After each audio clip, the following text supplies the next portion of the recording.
Bonjour, chers internautes. À travers le présent enregistrement, nous allons nous intéresser aux actes administratifs unilatéraux. Il s'agit là d'un concept qui est susceptible de susciter de nombreuses questions. Et la première question que l'on peut se poser face à la découverte de l'expression acte administratif unilatéral est celle qui concerne la définition même de cet acte. Qu'est-ce qu'un acte administratif unilatéral? Qu'entend-on par l'expression acte administratif unilatéraux? Nous essayerons à travers le présent enregistrement de répondre à cette question car il s'agit d'une seule et même question.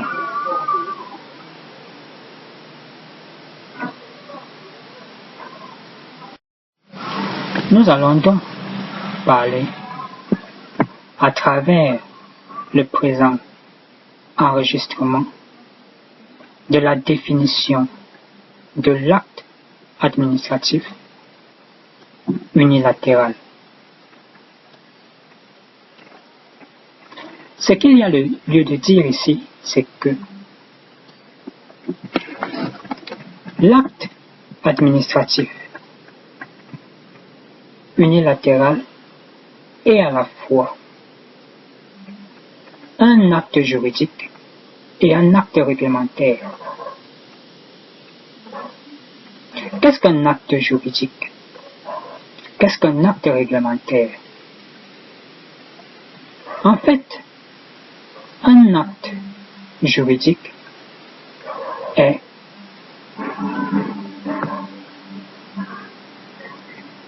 soit une décision écrite, soit un document écrit, soit une opération particulière, soit un comportement particulier qui constitue une manifestation de volonté. Dans cette logique, on distingue deux sortes d'actes juridiques. Les actes juridiques écrits, les instrumentums, et les actes juridiques non écrits, les négociations. L'instrumentum est donc un document écrit.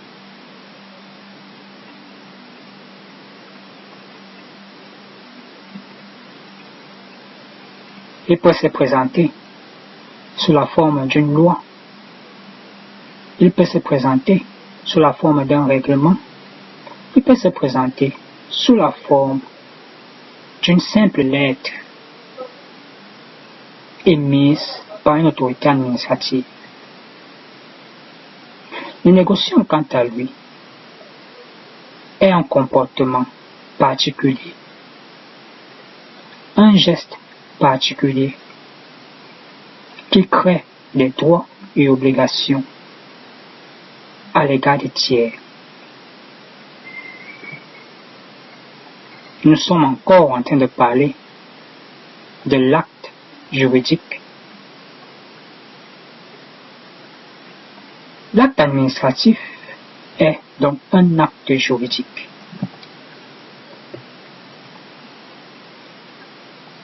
Nous avons défini l'acte juridique.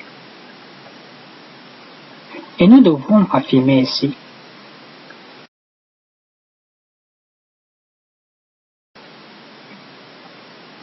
l'administration, le droit administratif, n'attache pas beaucoup d'importance au formalisme. Donc, nous l'avons dit, l'acte administratif unilatéral peut se présenter sous la forme d'une lettre.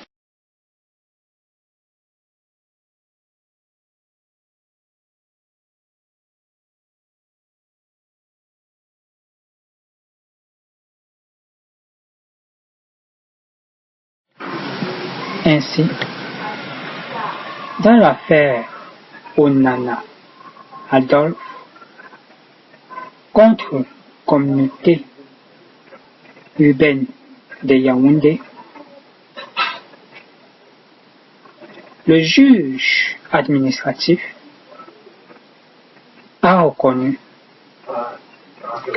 que l'acte administratif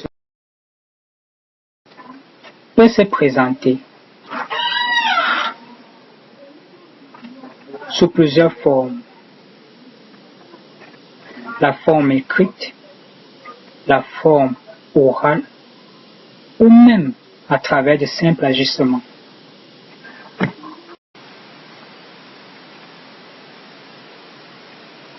Le droit administratif n'attache pas beaucoup d'importance au formalisme. Cependant, même si l'acte administratif unilatéral peut se présenter sous diverses formes, il doit quand même respecter le principe de la légalité. Qu'entend-on par ce concept-là, le principe de la légalité? En fait, il s'agit d'une notion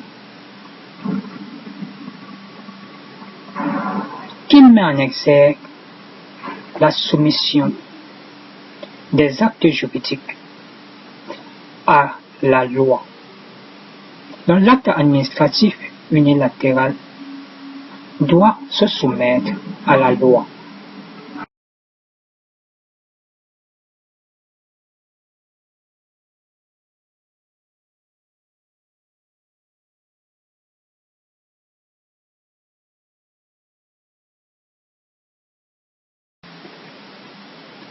Aussi, lorsqu'une autorité administrative émet un acte administratif unilatéral sans respecter les règles établies par la loi, elle porte atteinte, elle viole le principe de la légalité. Et à travers cette irrégularité, elle émet un acte qui peut susciter le recours pour excès de pouvoir et conduire à une annulation de l'acte administratif unilatéral irrégulier. L'acte administratif unilatéral doit être mis dans le respect des lois. Le principe de la légalité ne renvoie pas seulement à la loi au sens strict. En fait, le principe de légalité renvoie à la loi au sens large. Qu'entend-on par la loi au sens large? C'est quoi la loi au sens large? Eh bien, il s'agit de l'ensemble des actes juridiques, l'ensemble des normes juridiques, l'ensemble des sources du droit qui se trouvent au sein d'un ordre juridique. Nous pensons donc à la Constitution, à la loi ordinaire, aux différents règlements, aux traités internationaux, ainsi qu'aux contrats.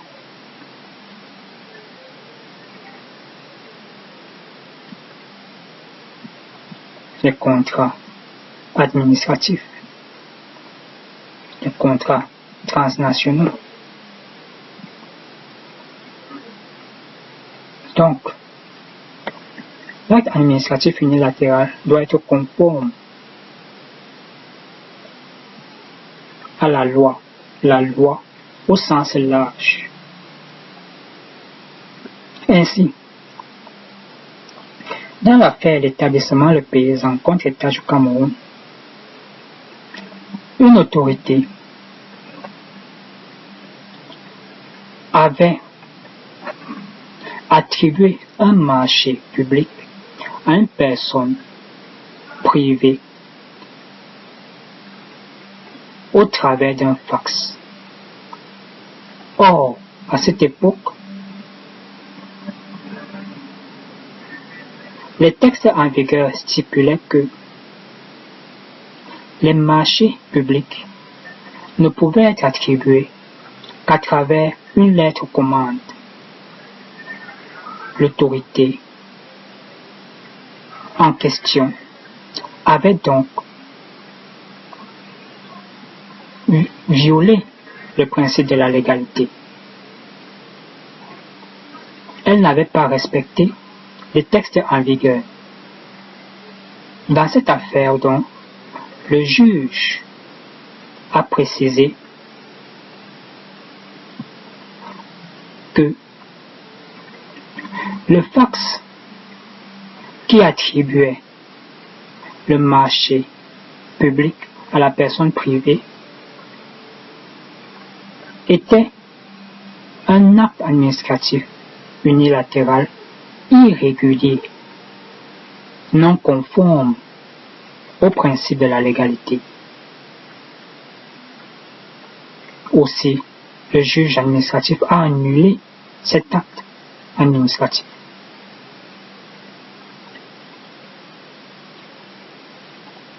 Nous étions donc en train de parler de l'instrumentum. Parlons maintenant du négociant. Le négociant est un acte administratif particulier.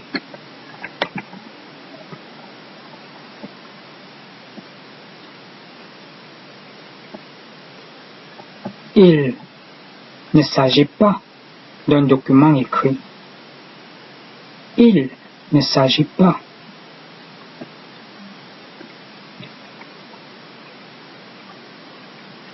d'une lettre, d'un décret ou d'un arrêté, mais d'un comportement particulier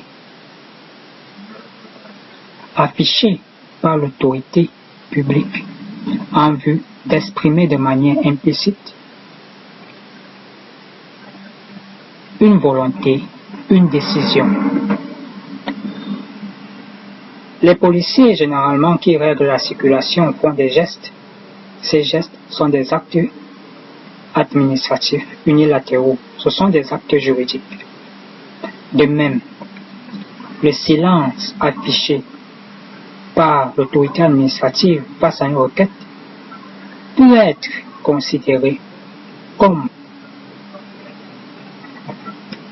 un acte juridique, un acte administratif unilatéral. Par conséquent, lorsqu'une personne déclenche un recours gracieux préalable, l'autorité concernée a 3 mois pour réagir. Si au bout de ces 3 mois, la dite autorité ne réagit pas, eh bien on considérera que le recours gracieux préalable a été rejeté. Il s'agit d'un acte administratif unilatéral qui est susceptible de recours pour excès de pouvoir. Cet acte administratif unilatéral est généralement qualifié de silence-refus.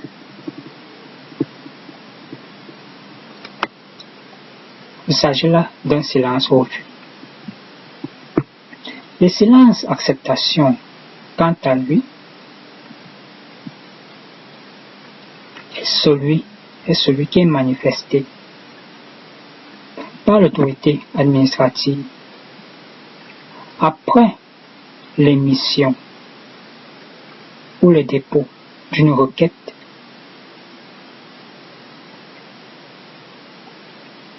dans un délai déterminé par la loi.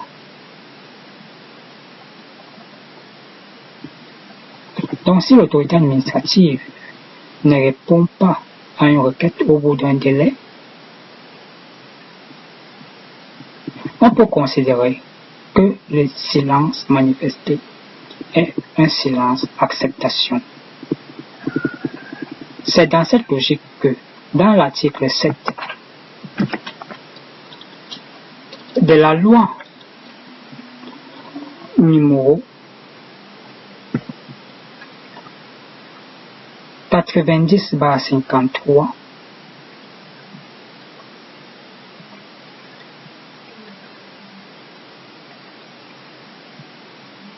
du 19 décembre 1990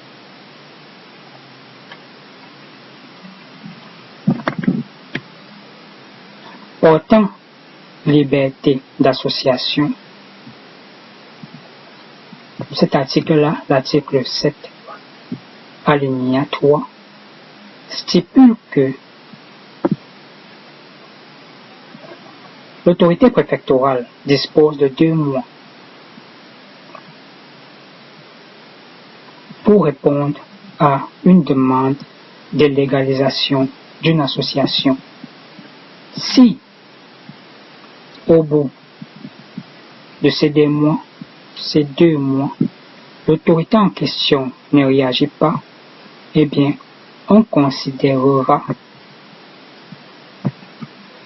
que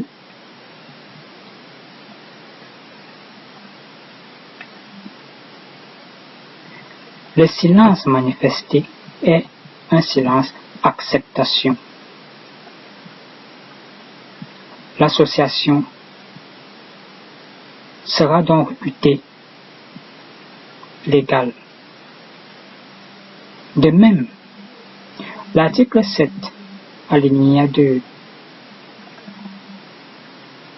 de la loi numéro 90/56 du 19 décembre 1990 sur les partis politiques. Cet article-là, l'article 7 alinéa 2, stipule que le ministre de l'administration territoriale dispose de 3 mois pour répondre de manière explicite à une demande de légalisation d'un parti politique. Si au bout de ces 3 mois, la dite autorité ne réagit pas, eh bien, on pourra considérer que le parti politique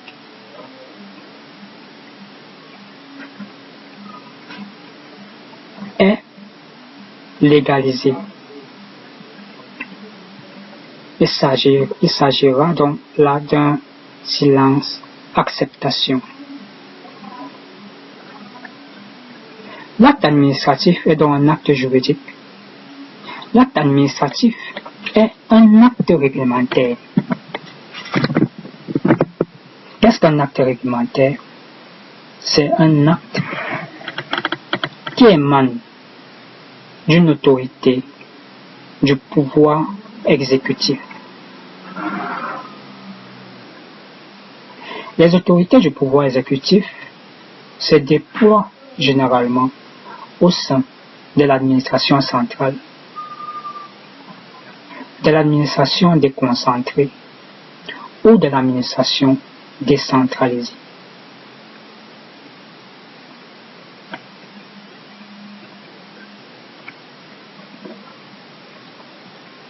Donc, l'auteur de l'acte administratif unilatéral doit donc être une autorité qui appartient soit à l'administration centrale, soit à l'administration déconcentrée, soit à l'administration décentralisée. Il y a aussi des administrations que l'on peut qualifier de spéciales, telles que le Parlement ou bien les juridictions qui mettent en exergue des autorités administratives qui n'agissent pas dans le cadre du pouvoir exécutif, mais plutôt dans le cadre du pouvoir législatif et du pouvoir judiciaire. Ainsi, le président de l'Assemblée nationale ou bien le président du Sénat ont parfois sous leur charge des agents publics. Ces autorités agissent parfois comme des autorités administratives. Elles émettent parfois des actes que l'on peut considérer, que l'on peut qualifier d'actes administratifs unilatéraux. On peut donc dire que ces autorités bénéficient d'un dédoublement fonctionnel.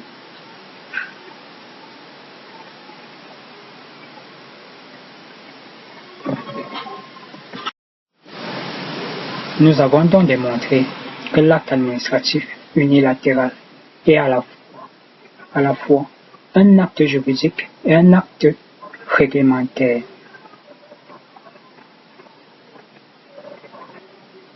C'est vrai, nous n'avons pas précisé qu'il existe plusieurs sortes d'actes réglementaires, parmi lesquels on peut évoquer l'acte de gouvernement, l'acte administratif unilatéral dont nous parlons ici, et l'ordonnance. Nous en parlerons dans des enregistrements postérieurs.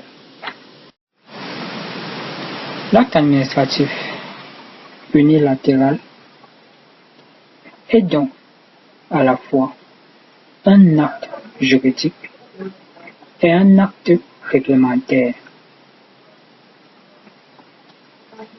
Le professeur Pierre Dévolvé définit dans cette logique l'acte administratif comme un acte juridique adopté unilatéralement par une autorité administrative portant ordonnance juridique et affectant les droits et obligations des tiers sans leur consentement.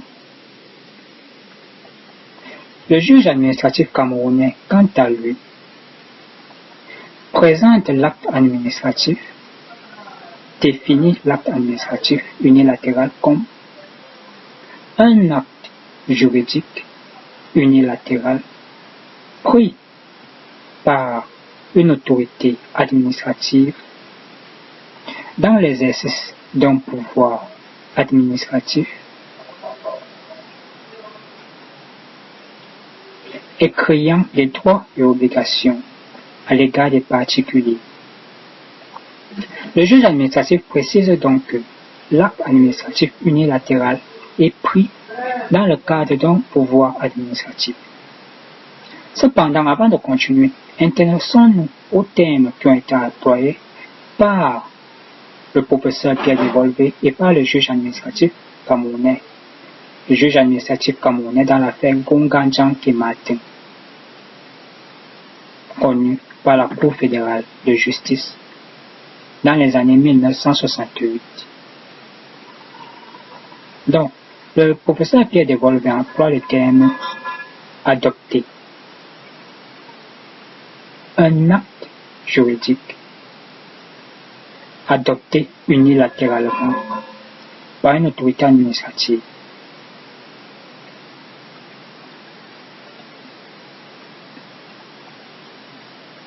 Le juge administratif camerounais, quant à lui, emploie le terme prendre. Un acte juridique unilatéral pris par une autorité administrative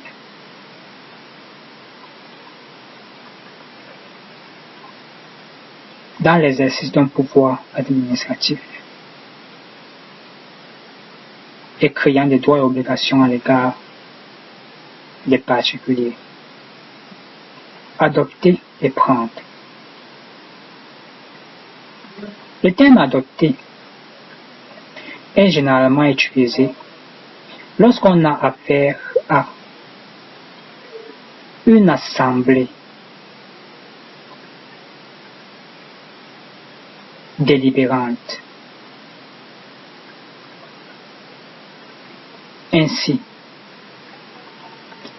le conseil municipal, par exemple, peut être amené à adopter un acte juridique. Cet acte juridique sera qualifié d'acte administratif.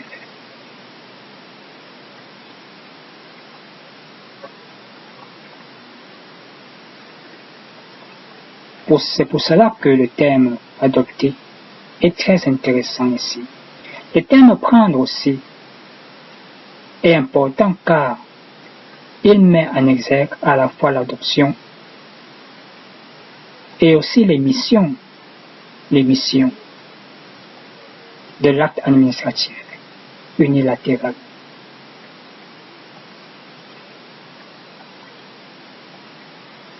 L'acte administratif unilatéral crée des droits et obligations à l'égard des tiers. Ceci, contrairement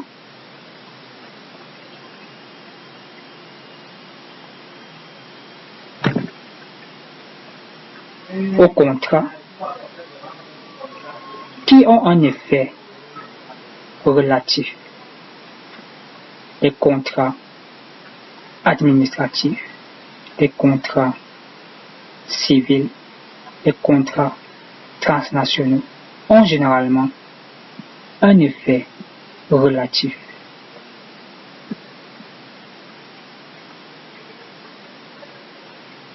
Il crée des droits et obligations à l'égard des co-contractants.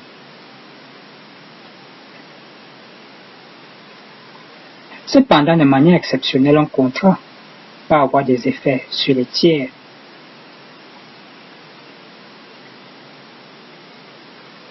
Bien évidemment, lorsqu'un État conclut un contrat avec un autre État,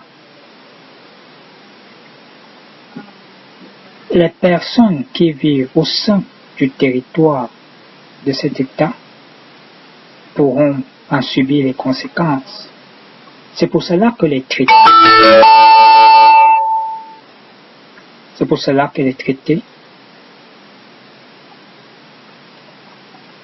ont une place parmi les actes juridiques qui ont un caractère général et impersonnel. Dans certains États, on met les traités au-dessus de la loi ordinaire. Au Cameroun, par exemple, le traité est mis au-dessus de la loi ordinaire par la Constitution.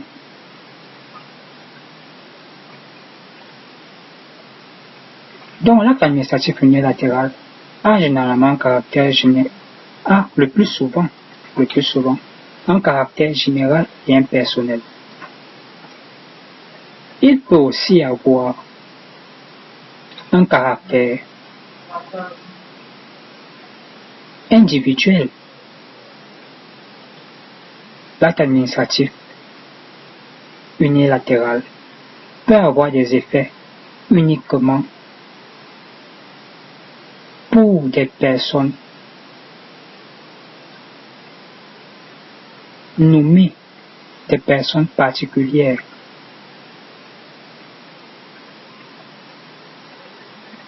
Ainsi, une personne peut être nommée en poste public à travers un décret ou un autre acte administratif unilatéral.